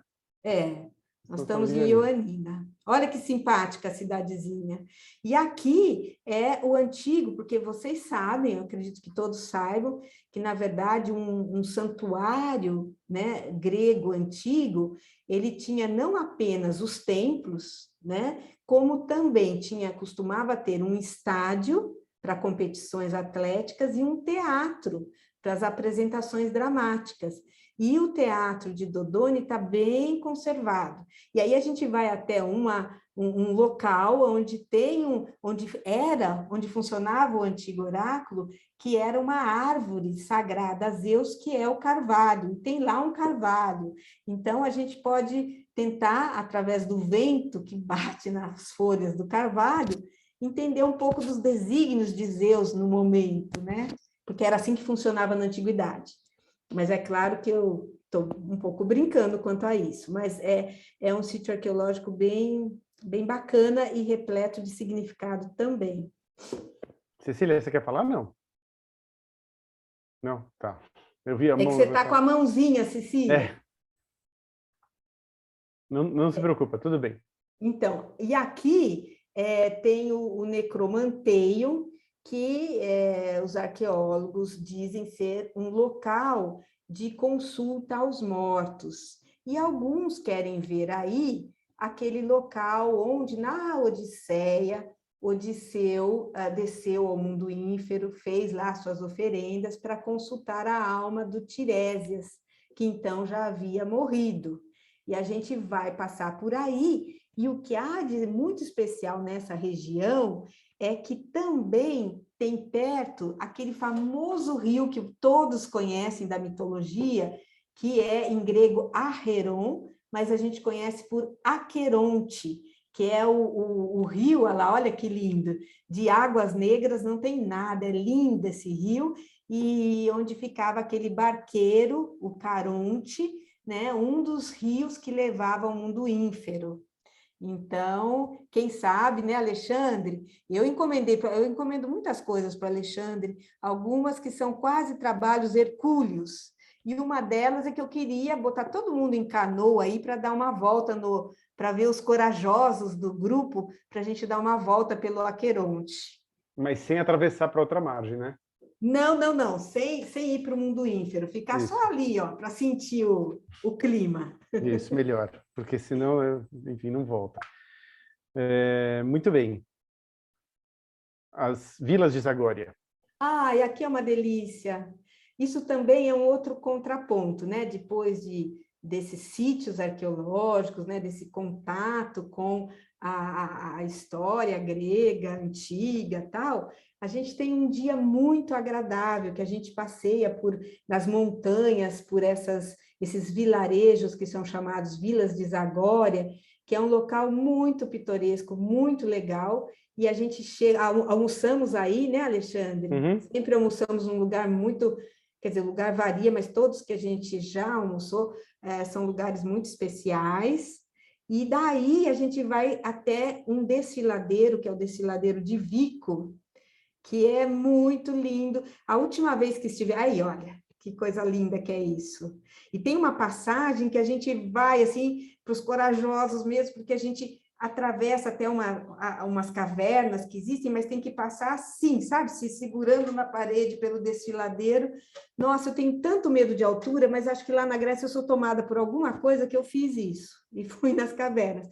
E também já aconteceu de descermos até lá embaixo com o ônibus, claro, e lá é muito bonito também, porque tem rios, e rios assim com a água completamente turquesa, é muito bonito, é um local bem bacana mesmo.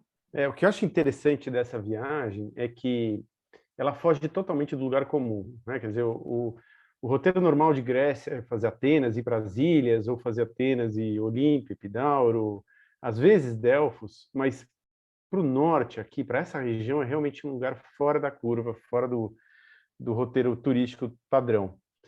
E a gente começa a ver essa parte de montanhas da Grécia, que são maravilhosas, assim, rochosas, com esses rios cristalinos, com essas pontes antigas, com esses desfiladeiros, e realmente é outro mundo, né? Não é o mundo grego que a gente está acostumado a ver em imagens, né? A identificar, exatamente.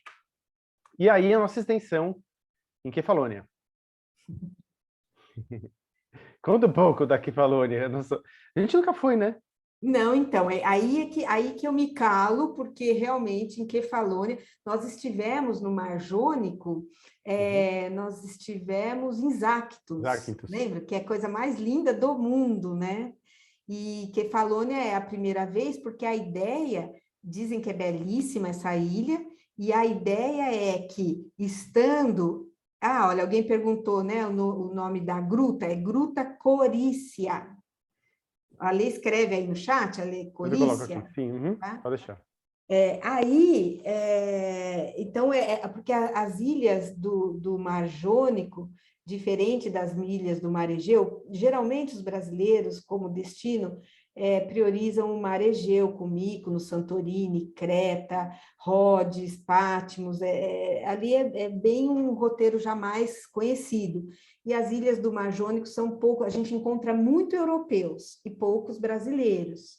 Então, nós fizemos uma pesquisa, né? A Latitude fez uma pesquisa sobre essa ilha e disse que ela realmente é belíssima, mas o que também me interessa muito nessa ilha é esse day off que faremos para a ilha de Ítaca, de Odisseu. Então, gente, para quem não sabe, eu tenho um canal lá no YouTube que tem algumas séries, e eu fiz uma série sobre a Odisseia. Quem for conosco e for visitar Ítaca, eu sugiro assistir a série inteira, né? Uma forma, ou ler a Odisseia, também pode ser, melhor ainda. Leiam a Odisseia, porque quem sabe a gente termina em Ítaca da mesma forma como Odisseu, com a sensação de que a gente chegou em algum lugar bastante significativo, fora e dentro. Mas eu não tenho a menor dúvida que você vai fazer um resumão da Odisseia em Kefalônia antes da gente ir para Ítaca. Provavelmente isso vai acontecer mesmo. Resumão de vestibular. Muito bem, acho que é isso. Cris, super obrigado, maravilhosa apresentação. Eu vou interromper o compartilhamento aqui e vamos deixar agora o espaço para as perguntas. Então, fiquem à vontade para fazer as perguntas que queiram. Eu vou lendo aqui, se vocês quiserem fazer no bate-papo, pode. Se vocês quiserem levantar a mão, fiquem à vontade. Vamos lá, eu vou ver se tem já alguma coisa.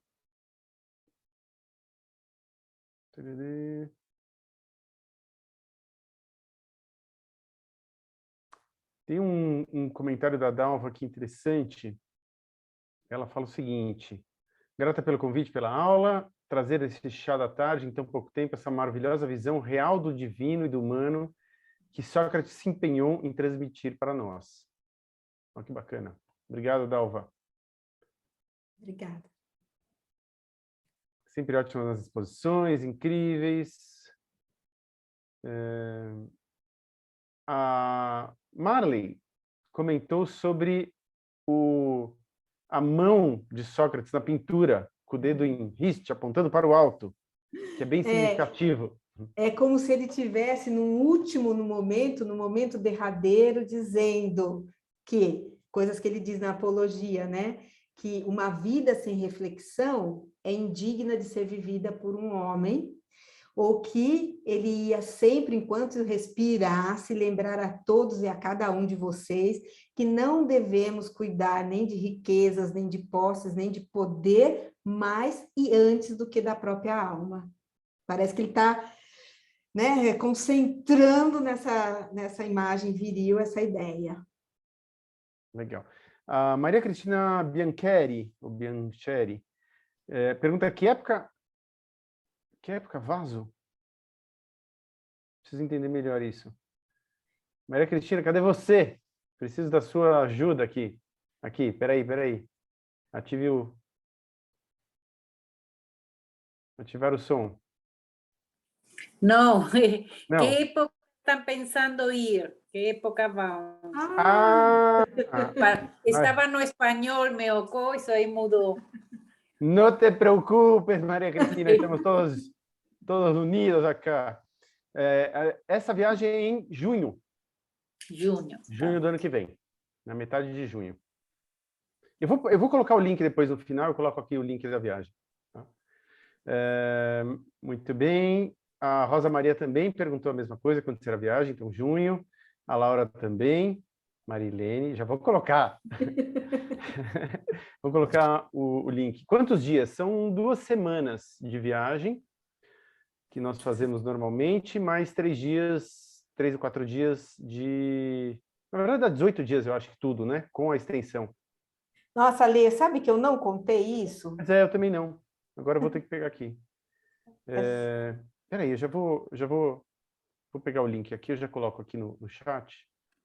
Mas, de qualquer forma, é assim, a gente sempre pensa, e mesmo assim eu não vou enganar vocês, nem sempre a gente consegue, porque é tanta coisa para mostrar, é tanta coisa significativa que não pode ser deixada de lado, mas a ideia que a gente tem, a princípio, é que fique uma viagem tranquila, em que você não veja rápido saia correndo, veja rápido saia correndo, mas que você possa internamente dialogar com os locais que a gente passa, sabe? Então, daí a extensão em número de dias da viagem.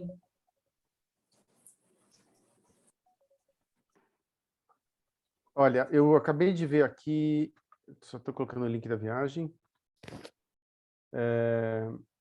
A viagem é do dia 18 de junho e termina no dia 2 de julho. Então, são aproximadamente... Aqui eu vou abrir o Então, roteiro. Ali, outra coisa importante de comentar, a gente ainda não sabe, porque não saiu a programação, mas a escolha dessa data, porque, é claro, a gente nunca só ganha, né, quando faz opção por uma data. Então, essa época é um pouquinho mais quente, a Grécia, mas é a época ideal para quando se vai fazer essa extensão, né, que é a extensão para as ilhas. E também a gente sempre cultiva a esperança porque a partir de junho, exatamente da segunda semana de junho, esses teatros antigos costumam ter programação. E só tem nessa época, né? Na última viagem que fizemos em 2019, a gente assistiu o Édipo Rei em Epidauro, assistimos uma apresentação de orquestra no Odeon de Herodes Ático em Atenas, e o Ale vai pesquisar isso, mas nesse teatro que ele mostrou de Dodona, também costuma ter festivais durante o verão. Quem sabe a gente dá sorte de assistir alguma coisa bem legal lá, né? Essa é a ideia. A viagem tem 15 dias sem a extensão, e com a extensão ficam 19 dias. Então, esse é o número de dias que nós temos. Preço, eu preciso abrir aqui o roteiro para dar uma olhada, daqui a pouco eu vejo. Limite máximo de pessoas em um grupo desse. Normalmente, a gente limita em 18 pessoas. Esse é o nosso limite. A gente não faz grupos muito grandes, são grupos restritos, porque grupos acima de 20 pessoas, a gente acha que começa a perder o contato com o especialista, né? E lembrando que, assim, além da Cristina, que cuida dessa parte de conteúdo, a gente sempre tem um anfitrião da Latitudes que cuida de toda a parte de logística, cuidar que os apartamentos estejam bons, que a comida esteja decente, enfim, vai mimar a todos e a todas. Que mais? Qual foi o maior número de pessoas que a Cris já acompanhou? Você sabe, O Cris? quê? Maior Qual o número maior de pessoas? Grupo. Olha, eu acho que o máximo que a gente teve de pessoas foram 20, mas porque a gente não deixa mais que 20 mesmo, de jeito Exato. nenhum. O ideal é até 18, mas às vezes aparece assim um casal de última hora que quer muito, que chora, daí você deixa. Mas de 20 não passa, não pode tem que chorar chorar. bem, tem que chorar bem, tem vinho incluso? A gente dá um jeito, Robertão. Roberto O sempre que tem é? algum vinho. Qual que é a Roberto pergunta? Correia. Se tem vinho incluído. Na Gruta Corícia tem, na subida tem. Vinho e castanhas. Normalmente, o que a gente faz? Na primeira noite, a gente tem um jantar de confraternização para o grupo se conhecer, e normalmente nesse jantar a gente coloca bastante vinho. Por quê? É fundamental para que as pessoas elas viram amigas todas naquele primeiro momento. É fundamental esse primeiro jantar, fundamental. Quebra todas as travas, todo mundo fica amigo, alegre, pronto, está resolvido. E no último também. Silvana, por favor, abra o seu áudio.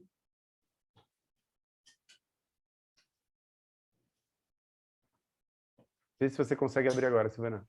Isso, pronto. É a Silvana que viajou comigo. Estou de cabelo branco, por isso que você não reconheceu. Não, reconheci na hora que te vi, claro, como não? Cristina, muito legal essa sua nova viagem. Acho que você já tinha comentado, né, quando nós estávamos na Grécia, que você gostaria de fazer essa viagem, né, mais adiante, de novo. Então, eu queria perguntar... Parece que são 3 dias em Atenas, né? Aumentou. Aquele museu, nós não fomos o Museu Nacional. Fomos. Nós fomos... Não, fomos sim, certeza. Não Nossa, existe... apagou para mim. Tá. Não. Mas essa parte da Grécia é muito bonita, né? É linda. Essa parte nova, nossa, aquela aguinha azul ali, verde, tá maravilhosa. Parabéns pela sua exposição, tá? E se eu puder, não sei ainda. Vamos ver o que vai, o que vai dar. Os deuses nos reservam. É. Viu, Silvana? Mas olha, deixa eu te falar, eu acho que tá assim, é bacana, tá equilibrada essa viagem. Eu gostei da forma como a gente elaborou, porque tem Meteora que já faz uma quebra, né, com a Grécia clássica, arcaica, helenística, e depois tem essa parte lá no Épiro, que é muito bonita, essas vilas de Zagória, esse desfiladouro de Vico, o rio Arreron, quem sabe a gente passeia. Então, eu acho que está dando esse colorido, assim, acho bacana. Sou suspeita, mas...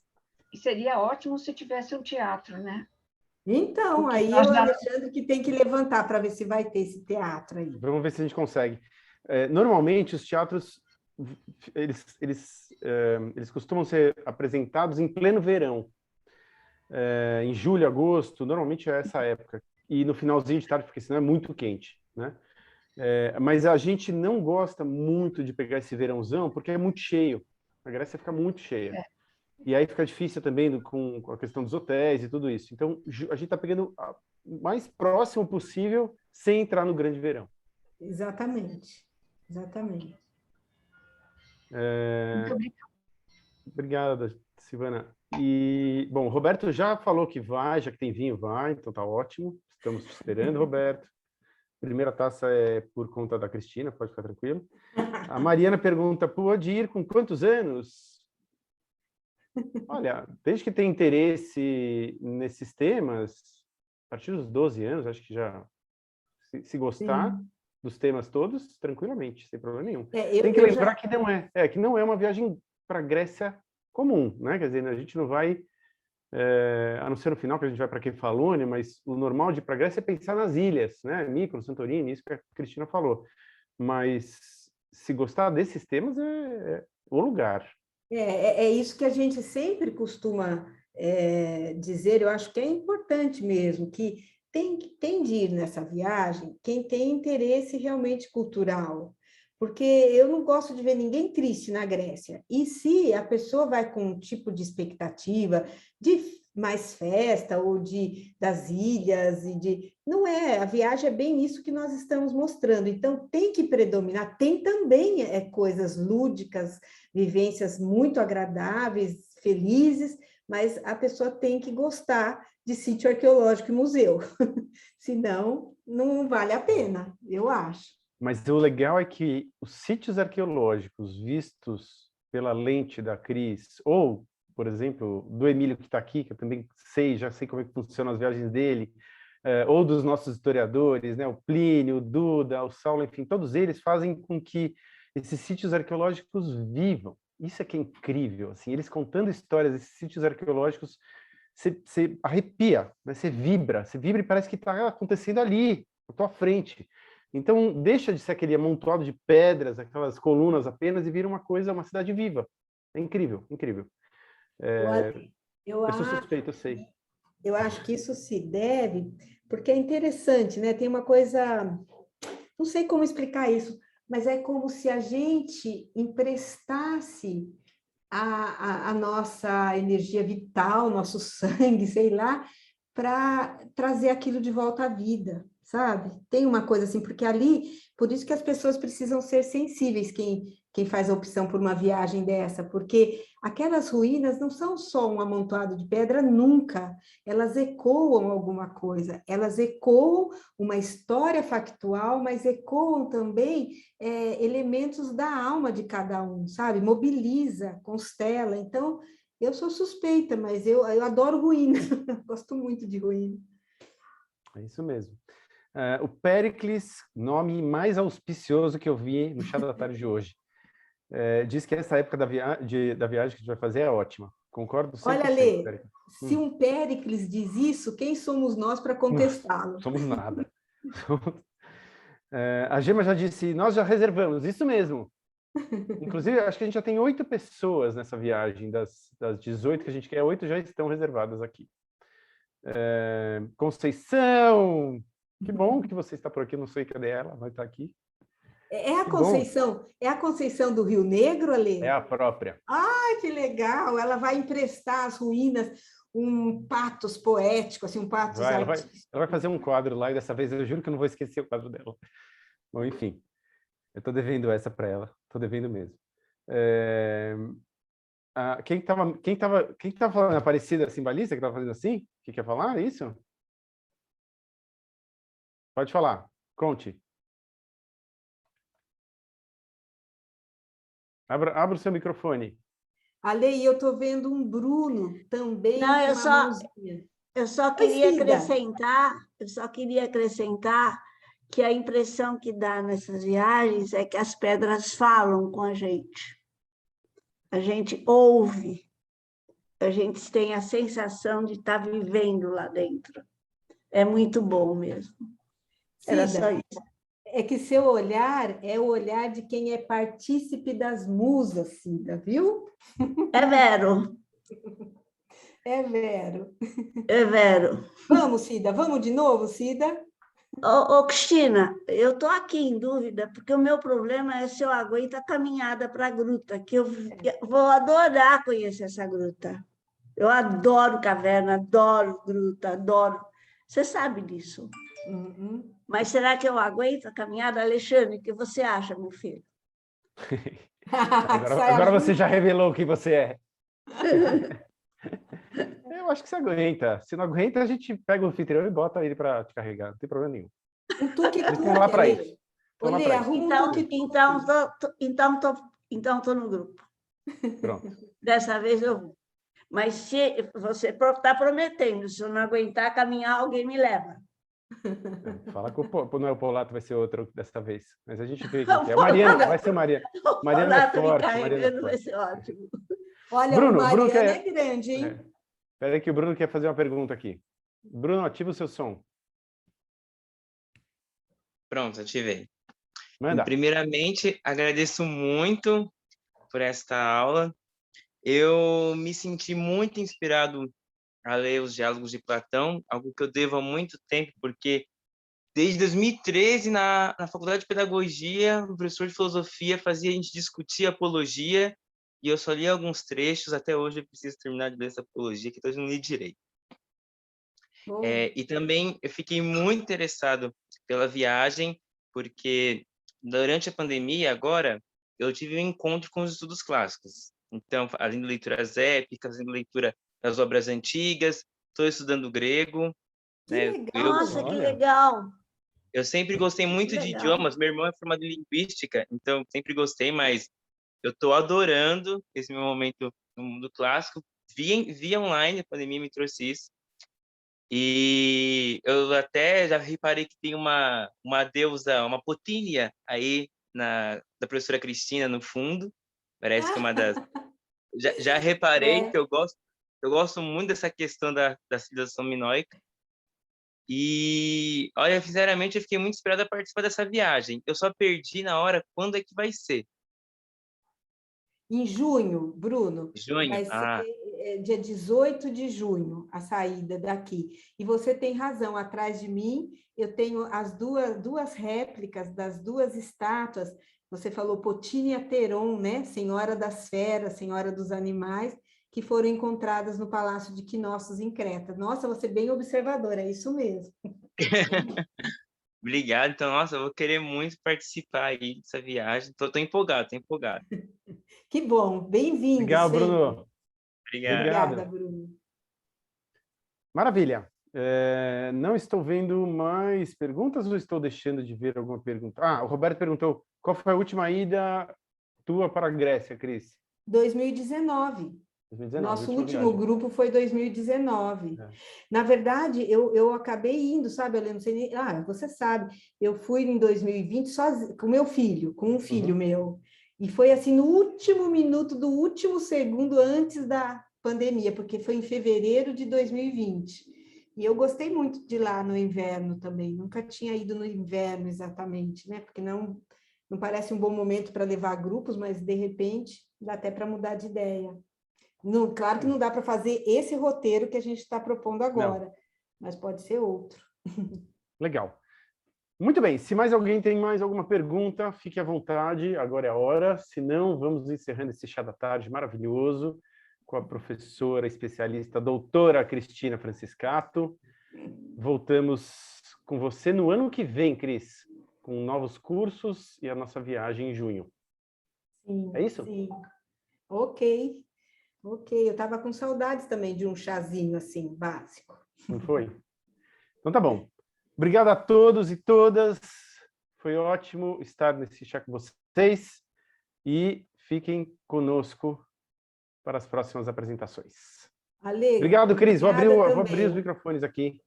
Olha, muito obrigada a todos. Foi muito legal estar aqui com... Ah, fiz errado. Ou fiz certo. Pode abrir de novo, Cris, o microfone. Acho que agora pode abrir quem quiser. Não, eu só agradeci a presença de todos vocês. Muito legal rever algumas pessoas queridíssimas, né? E conhecer outras. Muito bacana. Muito obrigada pela presença, gente. Obrigada. Parabéns, Cris. Eu que agradeço. Atitudes também. Parabéns. Tchau, Cris. Tchau, tchau. Tchau, vamos então encerrando. Oi, Emily. Plínio, você está com um nome diferente, Plínio. Eu vou sair. Da Eliette, a esposa dele. A Eliette. O Plínio está aí? Tá bom, cadê o tá Plínio? tudo certo. Tá aí, ó, fazendo tchau. Não estou vendo o Plínio. Oi, tô aqui. Tô de contrabando, mas tô aqui. Não perdi nada do que você falou, adorei o roteiro. Muito bacana. Ai, que bom. Vamos então, Plínio, vamos? Vamos? Opa! Eu já vou escrever sobre isso. Não, peraí, como assim? O Plínio tem um monte de viagens para fazer. Deixa ele nas viagens dele, Cris. Cada um no seu quadrado. Calma aí, não vai tirar ele do lugar dele. Mas dá vontade, hein? Ele fica também nas suas viagens. Dá vontade de passar pelo Emílio, pelo Plínio, vou pegando aí, vai ser muito bom. A Lúcia também. A Lúcia que também. A Lúcia já embaixo. foi. O Emílio, a Lúcia já foi comigo para Sicília, lembra? Pois é, eu Ela lembro. foi até de anfitriã comigo para Sicília. Pois é. E com a Cida, que está aí fazendo. A Cida já foi comigo também. Opa, gente, vamos lá. Um dia eu vou com você, Cris. Sim, quero ver. Temos agenda, precisamos ter agenda para isso. Primeiro que todas se realizem, isso é o mais importante. Nesse momento, a gente vamos fazer força. A gente possa realizar qualquer viagem, qualquer que seja. Qualquer uma eu estou feliz. Isso aí. Então, tá bom. Achei o roteiro maravilhoso. Eu já tinha vontade de ir, eu fiquei com mais vontade ainda, mas o meu problema é parecido com o da Aparecida. Eu tenho artrose e andar muito é uma coisa que nem sempre eu consigo, tá? Mas daí isso a gente vê com o tempo, porque é muito lindo. E sabe o que mais me empolga, além da Grécia? É a Grécia com Cristina. É outra história. É verdade. 100% verdade. Porque a Grécia turística, eu acho que é um lugar comum. É linda, é maravilhosa, mas a Grécia com Cristina é outra coisa. Ai, obrigada, Cecília. Muito obrigada. E aí a gente vai conversando, sabe? Depois você me conta melhor as dificuldades. Oi. A gente vai... Oi, Cecília. Na minha experiência de viagens, que eu aprendi a viajar e não dar bola para dor no joelho, essas coisas, sempre dá certo. Sempre dá certo. Olha, a gente entra, a gente mergulha e não sente nada. Inclusive, vai tomando vinhozinho no caminho. Dá tudo certo. Cecília, vamos embora, que a gente dá um abraço para o outro e vai embora. Olha, eu acho que o Alexandre arruma um tuk-tuk para levar vocês até a gruta. Né, Ale? A gente dá um jeito. Sempre a gente dá um jeito. Fiquem tranquilos. E tem muito sobe e desce também, né? Isso tem sim, Cecília. Acrópole, mas eu vou dizer uma coisa. Quem passar pelo teste da Acrópole já está tranquilo, porque, por incrível que pareça, um dos lugares assim mais desafiadores é a própria Acrópole, já em Atenas. Ali a gente tem que tomar muito cuidado, tem que se ajudar, tem que ir com calçado super importante, ideal, porque ali é raríssima a vez que eu estou lá e que não vejo alguém escorregando, porque o pessoal se empolga com o Partenon e vai, sabe? Então, tem que ter atenção, sim, tem que ter foco e atenção. Pianissimo. Piano si va lontano, non è vero? Si va lontano, è vero.